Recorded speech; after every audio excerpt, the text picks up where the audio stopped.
that JMAC TV is here recording this from start to finish. You know, it would be funny if it weren't so cynical. You know the ad they put on accusing me of being a Washington insider and a lobbyist? Understand, Mr. McCain's campaign manager is a Washington insider and lobbyist. He was paid in excess of $400,000 to represent the troubled federal housing agency known as Freddie Mac. Ditto his senior longtime advisor and consultant, Charlie Black. And the man who managed his presidential campaign, Rick Davis, who is still on call, is not only a lobbyist for concerns inside the United States, but he is a lobbyist for international concerns, including those from Saudi Arabia and Russia. And yet I was accused of being a lobbyist. I want to talk about this because I know in the back of your minds you see all this stuff and you think, well, JD gives a good speech, but man, that stuff on TV, there must be some truth to that. Let me tell you exactly what happened, Dale. And again, I want everybody to listen. I want to make sure our videotapes are running because I don't want others to be tempted to take things out of context. A friend of mine called after I had been out of Congress for the requisite period of time. And he was getting nowhere with his member of Congress. He had an intellectual property rights issue. He had, in essence, a dispute about patents. He called his member of Congress and could get nowhere. We've known each other over the years. We grew up in the same hometown. We took a college course together. He called and said, JD, I need some help. Would you consider helping me on this? And so I did. And out of an abundance of caution, I called Washington attorneys, and you know, there are these new lobbying rules and restrictions and everything passed by the Pelosi Democrats. And I said, well, look, I want to make sure I'm within the law. And they said, you know what, we don't even believe your amount of involvement requires you to register. I said, are you kidding me? I'm not going to let any question develop. So out of an abundance of caution, I registered for that one client and subsequently withdrew my status as a lobbyist. Now, these facts make no difference to the McCain team. Showing you pictures of big private jets and fancy limousines while saying J.D. Hayworth was a Washington insider lobbyist, paid thousands. You know what? Maybe you learned the same lesson I learned growing up. A half-truth is tantamount to an outright lie. John McCain knows that.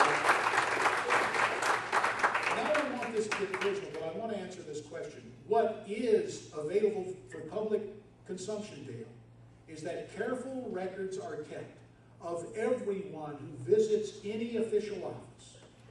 I believe what Mr. Justice Brandeis said. Sunlight is the best disinfectant. That's why with these new financial disclosures in terms of the campaign finance reports, we put ours online electronically because we wanted to follow both the spirit and the letter of the law. How ironic it is that one of the sponsors of so-called campaign finance reform does not post his reports instantaneously on the internet, but waits to allow the paper to be released later. Now, please don't misunderstand.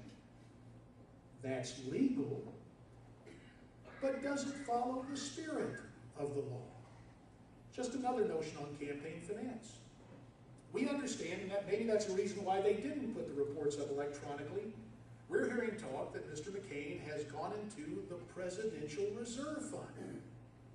The $20 million that was left to settle disputes and issue refunds and deal with paying vendors, the reports that have reached me indicate that Mr. McCain may have taken as much as $5 million out of that fund.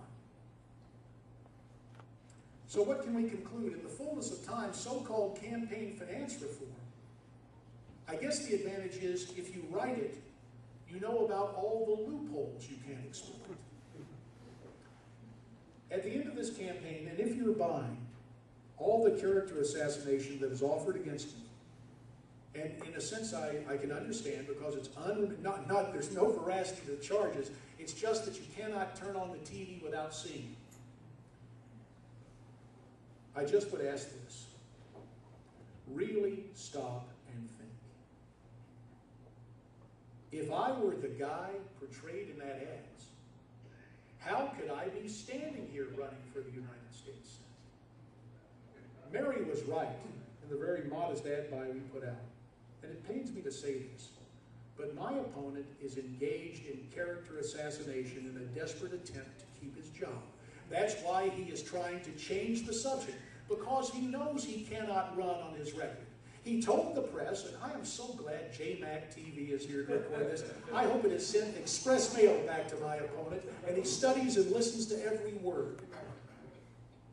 The fact is that this type of conduct, he bragged to the press in Washington when he was leading that fight for amnesty, talking about people at home being concerned. I believe his quote was, "I'm a big boy, I can take it."